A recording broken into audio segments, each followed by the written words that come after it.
Hello and welcome to Between the Lines. Coming up on today's show, we sit down with the KU women's soccer team, take a look back on some sports that happened over the weekend, take a break at halftime and learn a new sport, and finally spotlight a KU athlete. Stay tuned.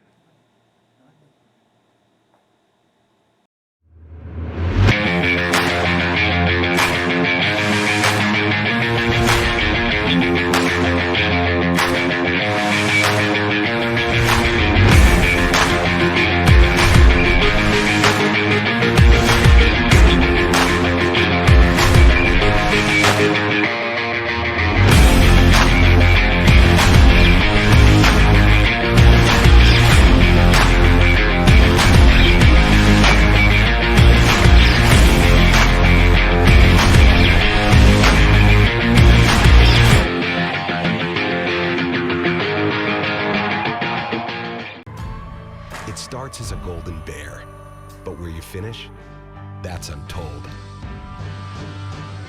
Because when the raw materials are put in the right hands, that's when you strike gold. It's good to be golden.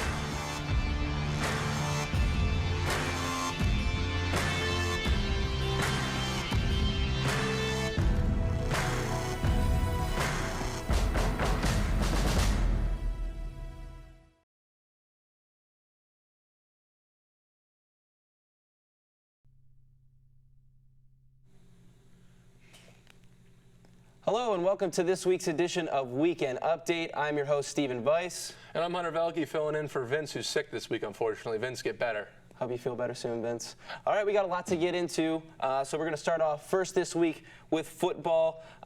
They were at home this week and picked up a win versus Gannon. 35-10 victory, improving their record to 3-0. A really great performance on both sides of the ball here. So let's get into it. What do you think? What do you think? Well, for starters, they won the game 35-10, and Colin Dabo had another one of his stellar games. Came out with 5 TDs, surpassed 7,000 career passing yards for KU. That is an astonishing number, if I can say so. I mean, definitely. He got the PSAC athlete of the East Athlete of the Week, which is his second in the opening 3 weeks of the season, and his 7th in his career. And I think what is most impressive about him is not only is his ability in the pocket amazing, but also is that he's a very mobile quarterback. He ran for 98 yards on 16 carries, scoring 3 times. So I mean, there's no bringing that guy down. Yeah, no, right now, currently he ranks top 5 in the nation in rushing touchdowns with 6, and total possible, responsible for 96 points per game, 32 passing touchdowns, 10 scoring, 12 points in total offense of 377 yards per game, which is astonishing for a guy in D2. Oh, yeah. It's amazing. But not only the offense, but also the defense. I mean, holding Gannon to 10 points here. Finished with 6 sacks and 3 forced turnovers. Nick Vasker got the Defensive PSAC Athlete of the Week. He had 1.5 sacks, 3 tackles for loss, and recovered a fumble as well. And, I mean, just disruptive the entire game against the Golden Knights. And as were his teammates. I mean, the entire defense played well. And so he finished with 4 tackles on the day, and his 3 tackles for the loss cost Gannon 14 yards. So. And then next week, coming up, the Maroon and Gold go on the road to Shepherd in West Virginia, which is a very far trip away, and that's a long road trip. And I don't know how you go in to prepare for a game like that, where it's such a distance that you have to travel, and it's just something so far away. It's just like it's such a hard prep. And I mean, not only that, but they are putting up a 10-game road winning streak on the line, so it's a big game for the Golden Bears. And not to mention how good Shepherd is as a team too. So next, let's get into soccer, why don't we? Picked up a win at, oh, look at that, Shepherd. 1-0, so a defensive battle the entire game. Senior Emily Zwerkin scored the game's only goal and helped lead KU to a 1-0 road win at Shepherd. It gave the Golden Bears their first conference win of the season and helped snap a 2-game skid. So getting back on track here for the And Zorikin's second goal of the year came in the 73rd minute of an assist off of fellow captain Christina Miller, who was on the show earlier today. We sat down and interviewed her. Right. That was a fun time. And not only that, goalie Jenna Bracken wasn't really forced into action that often, but did earn herself her second win and shutout of the season. Statistically, they outshot Shepherd 19-4 total in the game and 6-0 on goal, and they also KU held an advantage 10-3 in corner kicks. And their next home game is at Keystone Field on Wednesday, September 25th against Millersville. That's on KU TV at 3 p.m. All right, moving right along, we've got field hockey, who unfortunately suffered a loss at Millersville. Big game facing number 1 Millersville here. I mean, the team is playing very well because 4 days before, after knocking off previous number 1 Shippensburg, the 4th-ranked Kutztown University field hockey team attempted to take down the new number 1 Millersville on Wednesday night at Beimsdorfer Stadium. Mm-hmm. And Alyssa Donata scored on a penalties score to give the Golden Bears an early first quarter lead, but the Marauders got a penalty and a stroke goal on their own from Sol Orts Kraner. I believe that's how you pronounce it, I'm not sure. With 4:09 to play and slipped past KU 2-1, unfortunately. But I do think that this is a well-prepared team. I think they're obviously going to bounce back for this. You know, they're playing top-ranked teams. We're still ranked number 4, I believe. And their next game is another big game, Wednesday, September 25th, at the number 3 ranked East Stroudsburg. So let's keep moving right along here. Now we have volleyball, who suffered a 2-match set losses against Lemoyne and Georgian Court. Playing hard in every set to the final point, but just falling short here. So both close matches. Mm-hmm. Yep. Junior Holly Owens tallied a team-high 34 kills, and classmate Sydney Wilson placed at the defense with 18 digs, and Abby James and Lexi Marone combined for 63 assists through 2 matches through the game. So that was still a good turnout there for them. Right. The non-conference portion of Kutztown's schedule is coming to a close here.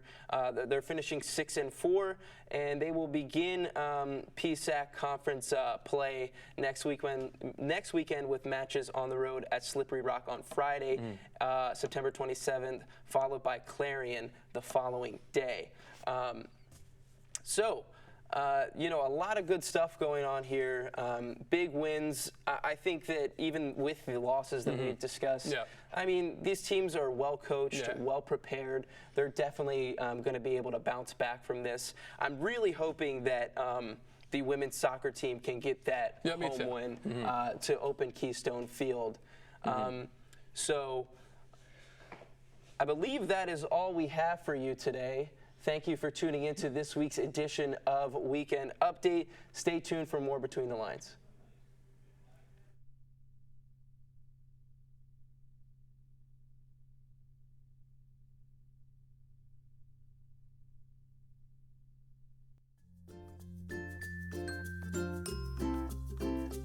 For all class essentials and KU memorabilia, come to the Kutztown bookstore located at the McFarland Student Union Building.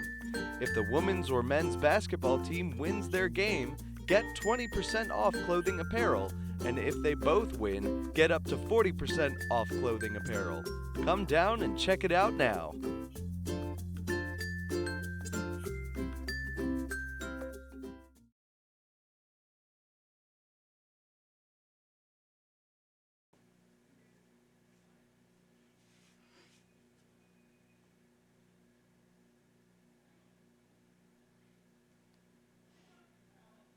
Welcome to Inside the Locker Room. I'm your host, Hunter Velicki. Joining me today is Coach Eric Bernstein and Krista Miller of the women's soccer team.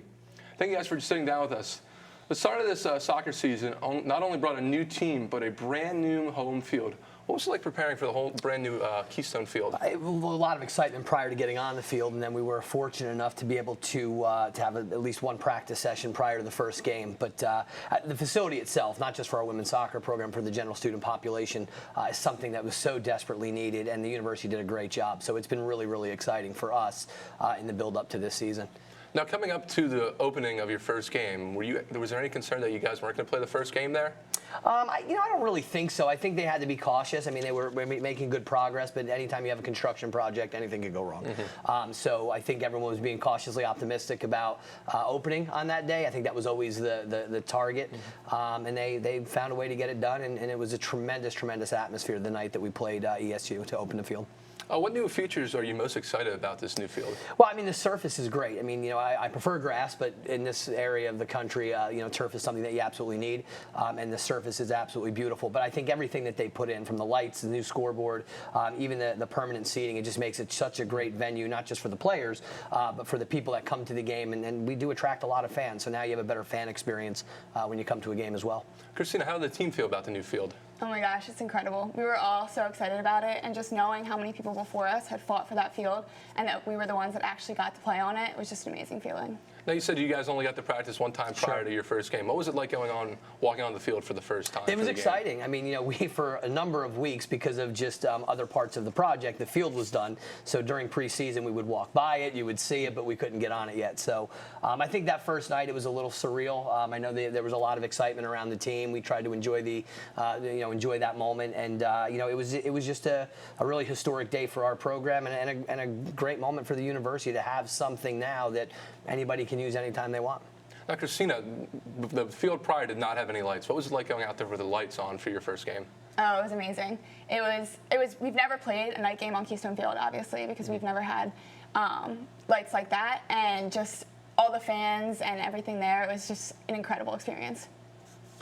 Now, does it change with the lights? Does it change the way that you guys do your practice around or anything like that? Does it make do you practice in the lights at all? Not really. I mean, it's I think having the lights, what it does for us as a team and as a program is it gives our players' families, just fans, alumni, more of an opportunity to get back to a game because when we play at 1 or 3 o'clock in the afternoon on a weekday, hard to kind of get to those games. Weekends not so big of a deal, but having those lights gives us the opportunity to generate more buzz, more attention around game day. So certainly we'll look to try to hopefully play some more games at night, moving into the future. Now, what challenges did you guys face with from a roster and the schedule standpoint from this season? Well, I mean, the conference itself is split into 2 divisions. So you have the East and the West. The unfortunate but fortunate part of the East is the best teams in the country are all sitting in the same side of the conference. So, so it's going to be incredibly challenging, and it's going to force us to have to really, not take games lightly and be prepared for each and every game. So it's great for the fans because you're going to see some of the best soccer played, in the country in our conference schedule, but difficult for players because there's recovery. There's a lot of things that go into making sure we're fully ready for games. But so it'll be an interesting year for sure. Now, last year, Christina, the defense allowed the fewest goals in a season, 9. How do you continue it this year?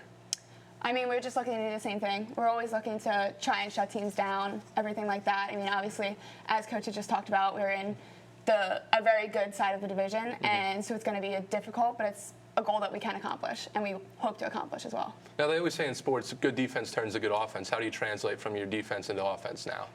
I mean, we're always just looking to get the ball up the field and give our offense a chance to score. Okay. And now, what goals did the team set by themselves that you guys wanted to achieve this season? I mean, obviously, we're always looking for championships, and the PSAC is one of the biggest ones. But right now, we're just taking everything game by game because we have to get into that top 4 in our division in order to accomplish those goals that we want. Now, last week, you guys went on a long road trip down to Shepherd in West Virginia, where you guys came out with a 1-0 win. What's it like preparing for a game such a distance away? Well, listen, the coaching staff, my assistants and I do a really good job trying to prepare, for each and every game, and the players do a great job of executing.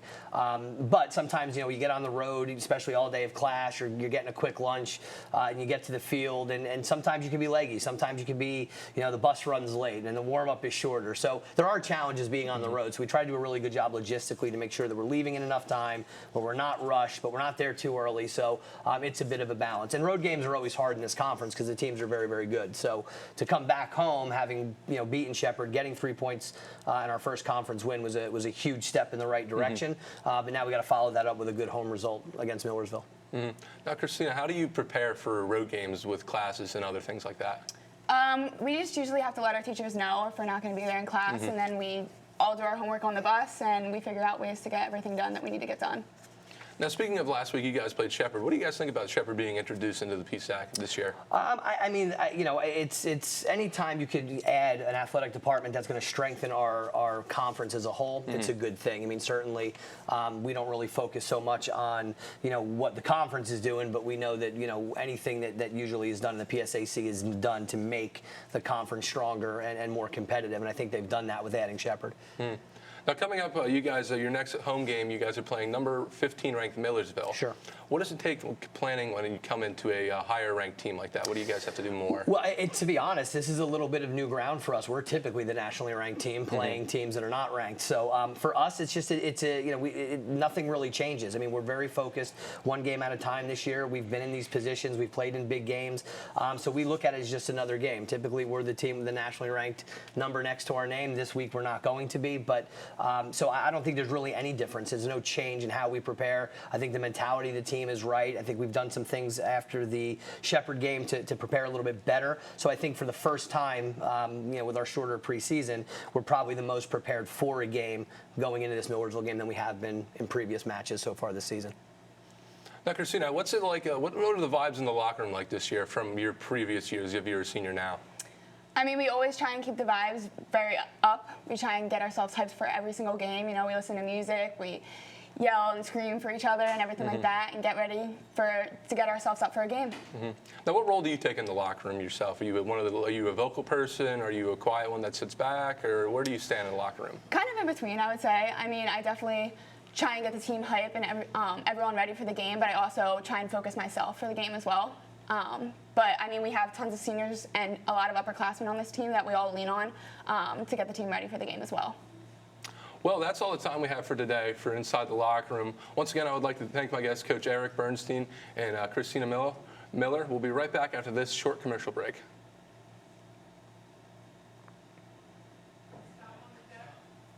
At Kutztown, you'll grow, not into someone new, but into yourself.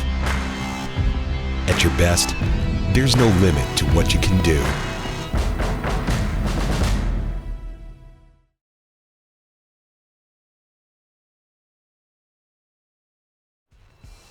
Hi, and welcome back to the second episode of Halftime. I'm your host, Brady Weaver, and today we have Kaylee and Skylar teaching me how to play some ball on the ground.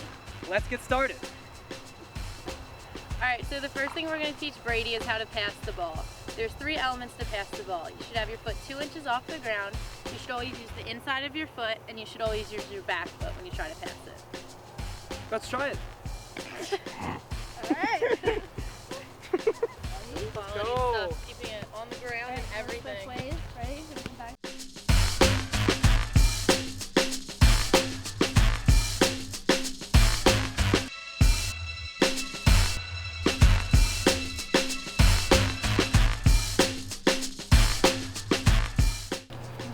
So the second thing we're going to be teaching Brady is juggling. This is basically used as a warm-up technique just to get your touches and your feet moving.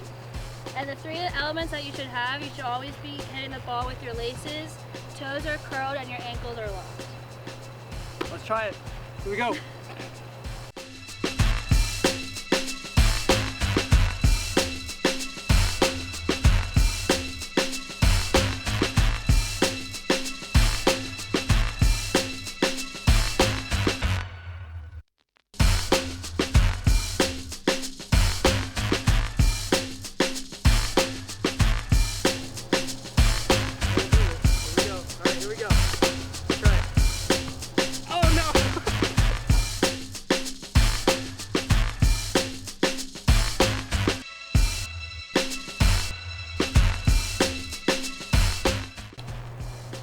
So up next, they're going to teach me how to do some shooting drills on that net right behind me.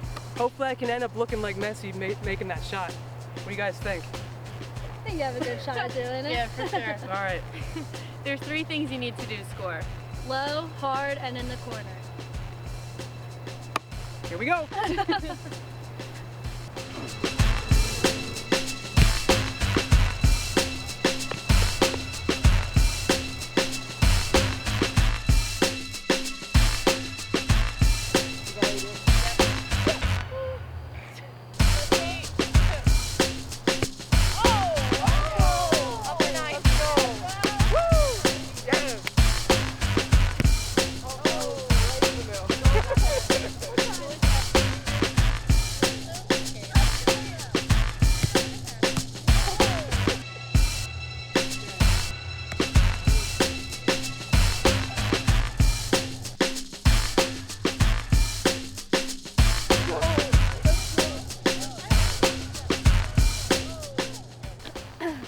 So now I'm gonna take everything that I learned tonight from these two and see what I can do up against them.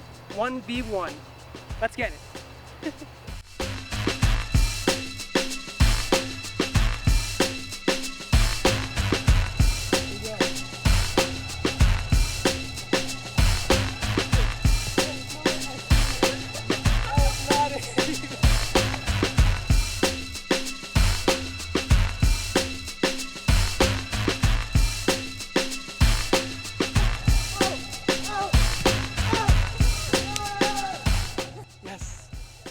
Drink the tea, let's go!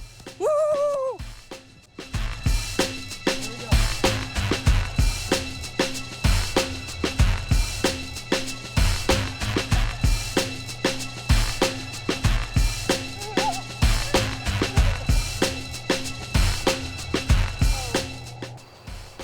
I want to thank Skylar and Kaylee for helping me out tonight, learning my skills with the soccer ball.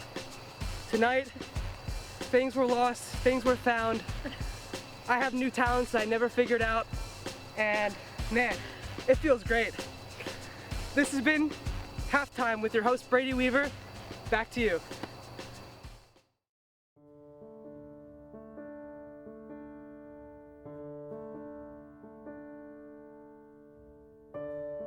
My name is Anna Marie Benavenia.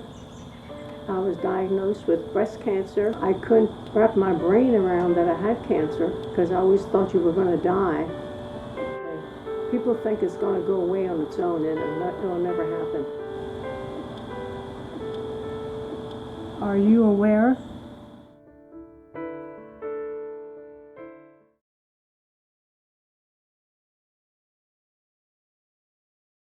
Okay, my name's Kaylee Kupiak, K-A-Y-L-E-E-K-U-P-I-E-C. Outside back in our role within the KU Women's Soccer team is we have to get forward and we have to provide width for our teammates throughout the midfield and up top. And obviously we have to defend the goal. Yeah, I actually used to be an offender. I came in as an offender and I played that all my freshman year, and then sophomore year I was like a halfie, so I'd play up top, and then coach would put me down back. And then I just transitioned over the years. My junior year, I played nothing but defense, and then now I'm an outside back. So it comes naturally for me to switch gears and mindsets. My experience on the team has been pretty consistent throughout. I've loved my teammates, every class that I've been able to play with, and my experience with coach has been great overall. I just think it's a great environment throughout my career here, and I love every second of it. I think it's a collective as a whole that bring us together and make us a family. It's all about the culture and who we are as people that lets us be who we are on the field as well, and gets us the wins that we need and the family environment that we have. I'm an early education major, K through 4. It's exciting. Everyone's always like, oh, good luck with that, but I love kids. I love the idea of them becoming and watching them turn into who they want to be as little people, and just watch them grow and become who they are. Children just want to be treated like adults, just obviously a little modified, but they love the idea of having responsibilities and acting like grown-ups and big kids, because that's all you want to be when you're little. You always want to be old enough to do your own thing. So as a teacher, I want to provide them the opportunity to be independent and just form into who they want to be. When I'm not on the field, obviously I hang out with my friends and hang out with my teammates, but I actually like to take pictures as well. I shoot with, well, it's just a beginner camera. It's like a D3400 because I don't really have the time to get into it, but I use Lightroom and everything. I love editing, yeah.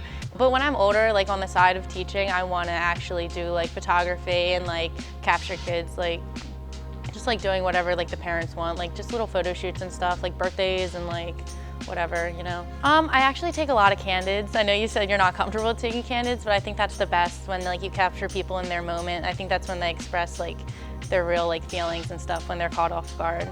It's like the purest moment. People that like don't like to like getting in pictures, they love the candids because they're like, you know, I actually like that one. It's not posed and stuff. My freshman year, I lived in Dixon. Then sophomore year, we went to Golden Bear South. And then the last 2 years, my junior year and now, I live on Main Street. Oh, I love Kutztown. Yeah, I love the small little Main Street strip. And I like how our campus is set up with like dorms and classes. It's easy to navigate through. Like everywhere I go, I always see someone I know. So I never felt like I was too far away from home, which I always liked. I never really got like homesick or anything. I don't know, just like the past like 2 years, I just really started getting into the Marvel movies. My mom was always like, Kaylee, what? I'm like, no, Mom, they're awesome. Like, I love them. Like, I always talk to our trainer and our coach about like the Marvel movies and stuff. We always have debates on which one's the best. I actually like Guardians of the Galaxy. That's a good one, the second one. I don't know why, Baby Groot, it's just so good. My one roommate absolutely loves it and she's been waiting to watch Endgame, but my other roommate wants absolutely nothing to do with it. Yeah, she's like not about it. Okay, Iron Man is, I'm sorry, way better than Captain America. He's got the suit, but they both have leadership roles, which is nice, and they always butted heads about who's the leader, but Iron Man's just a beast.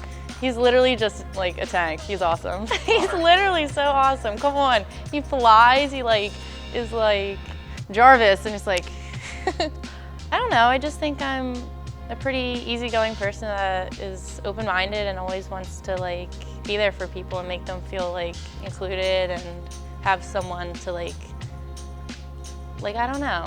Like I always want someone to feel like comfortable and around them comfortable and themselves around me.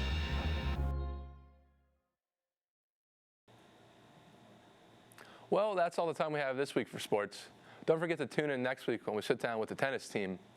Remember, outside the lines, you only get the scores, but here at Between the Lines, we get you inside the locker room.